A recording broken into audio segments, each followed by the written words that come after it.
ज्यादा सैलरी उतना ज्यादा टैक्स। क्या सिर्फ आप पैसों के लिए बाहर शिफ्ट हो रहे हैं या आप क्वालिटी ऑफ लाइफ भी चाहते हैं? आपको ये लोग काफी अच्छी सैलरी प्रोवाइड करते हैं। कि बच्चे होते हैं तो उनके लिए भी गवर्नमेंट यहाँ पर बहुत सारे बेनिफिट्स प्रोवाइड कराती है कि इन हैंड सैलरी काफी ज्यादा हो जाती है।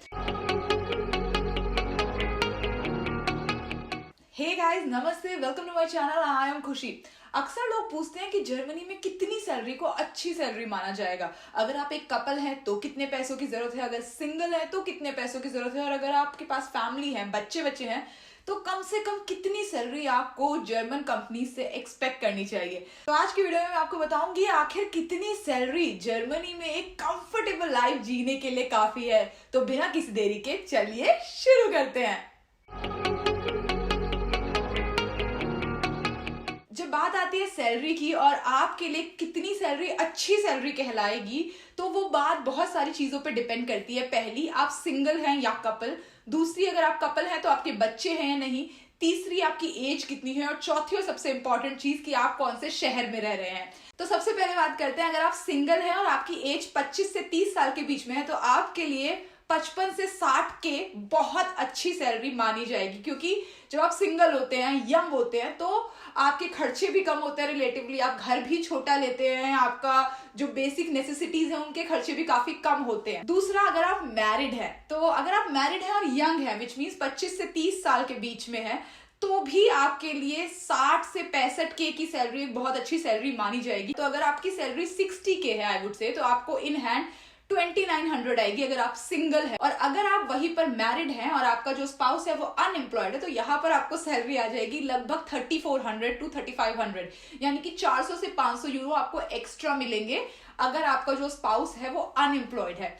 तो जब आपका स्पाउस जो है वो अनएम्प्लॉय होता है तो आप आते हैं टैक्स कैटेगरी 3 में, और टैक्स कैटेगरी 3 में आपके स्पाउस के लिए अनएम्प्लॉयमेंट बेनिफिट दिया जाता है वहां पर। तीसरी बात करते हैं, जब आपके बच्चे होते हैं, तो अगेन अगर आपकी एज कम है और आपके बच्चे भी हैं तो भी आपकी जो सैलरी 65 के एक बिगिनर के लिए बहुत अच्छी सैलरी मानी जाएगी। तो अगर आपके बच्चे होते हैं तो उनके लिए भी गवर्नमेंट यहाँ पर बहुत सारे बेनिफिट्स प्रोवाइड कराती है, और आपको अगेन सैलरी में टैक्स कम देना पड़ता है, तो आपकी इन हैंड सैलरी काफी ज्यादा हो जाती है। तो अगर आपकी और आपके सीनियर की सैलरी में 10 से 20 हजार का डिफरेंस है और आपके बच्चे हैं और उनके नहीं, तो आप ये मान के चलिए कि मंथली सैलरी आप दोनों को लगभग बराबर ही आ रही होगी। जब आप इंडिया से यहाँ पर आते हैं नौकरी के लिए और आपको यहाँ की नौकरी का कोई एक्सपीरियंस नहीं है, जितना भी आपके पास एक्सपीरियंस है वो इंडिया की जॉब का है, तो यहाँ पर बहुत ज्यादा सैलरीज ये लोग नहीं प्रोवाइड करते। But on the other hand, अगर आपको यूरोप का एक्सपीरियंस है, यहाँ पर आपने जॉब की है या फिर पीएचडी की है, पीएचडी भी जॉब एक्सपीरियंस में काउंट की जाती है,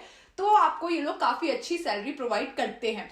तो अगर आप इंडिया से आते हैं और आपके पास सेम एक्सपीरियंस है जो बंदा यहाँ पर नौकरी कर रहा है, तो आपकी और उसकी सैलरी में काफी ज्यादा डिफरेंस हो सकता है। तो अब बात करते हैं, अगर आप 40 प्लस हैं तो अगर आप 40 प्लस है तो आई एम श्योर आपके पास एक्सपीरियंस काफी ज्यादा होगा। आप इंडिया में काफी अच्छी सैलरी ले रहे होंगे, आपके खर्चे भी बढ़ चुके होंगे क्योंकि आप के पास जो सैलरी है वो काफी ज्यादा होगी। तो 40 प्लस लोगों के लिए जिनके पास काफी सालों का एक्सपीरियंस है, उन लोगों के लिए आई वुड से यहाँ पर आप 80 के मांग सकते हैं, आपको कंपनी 80 के दे सकती है। लेकिन अगेन आई एम सेइंग कि अगर आपके पास 10 से 15 साल का भी एक्सपीरियंस है इंडिया में, तो यहाँ पर आकर आपको कोई कंपनी 100 के या 120 के ऑफर नहीं करेगी। 80 के एक बहुत अच्छी सैलरी है यूरोप में आके लाइफ स्टार्ट करने के लिए। अगर कोई कंपनी आपको 80 के ऑफर कर रही है तो इन हैंड आपके हाथ में मंथली 3800 टू 4300 आएगा। अगर आप मैरिड हैं और आपका जो स्पाउस है वो अनएम्प्लॉयड है तो सैलरी ज्यादा आएगी, लेकिन आप सिंगल हैं तो सैलरी कम आएगी।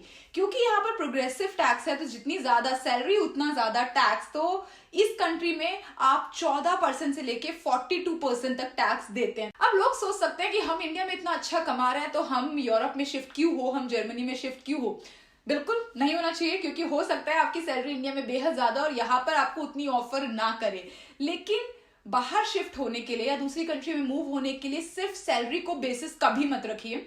आपको दूसरी चीजों पे भी गौर करने की जरूरत है। क्या सिर्फ आप पैसों के लिए बाहर शिफ्ट हो रहे हैं या आप क्वालिटी ऑफ लाइफ भी चाहते हैं। मेरा एक छोटा सा सजेशन है उन लोगों के लिए जो फ्यूचर में जर्मनी शिफ्ट होना चाहते हैं कि अच्छा रहेगा आप जितना जल्दी यहाँ पर नौकरी ढूंढे, जितनी कम उम्र में नौकरी ढूंढे। अगर आप 35 या 40 के बाद नौकरी ढूंढते हैं तो भी आपकी सैलरी वही से स्टार्ट होगी जितना एक 30 या 32 साल वाले इंसान की होगी।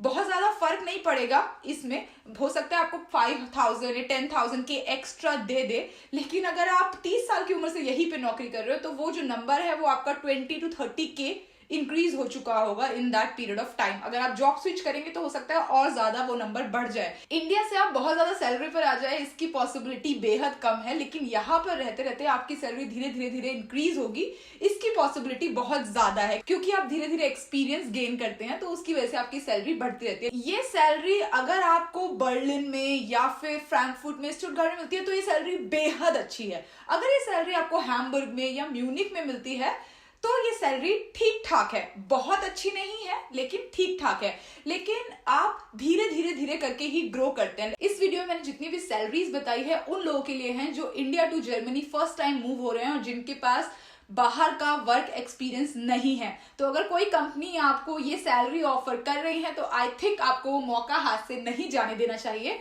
आई होप ये वीडियो आपको हेल्प करेगी फैसला लेने में कि आपको बाहर कितनी सैलरी मांगनी चाहिए कंपनी से, या कितनी सैलरी कंपनीज आपको ऑफर कर रही हैं तो आपको एक्सेप्ट करनी चाहिए। अगर आपके जहन में कोई और सवाल है तो प्लीज कमेंट सेक्शन में आके जरूर बताइए। आपसे मिलते हैं नेक्स्ट वीडियो में, तब तक खुश रहिए, मुस्कुराते रहिए, खुशियां फैलाते रहिए। चाओ।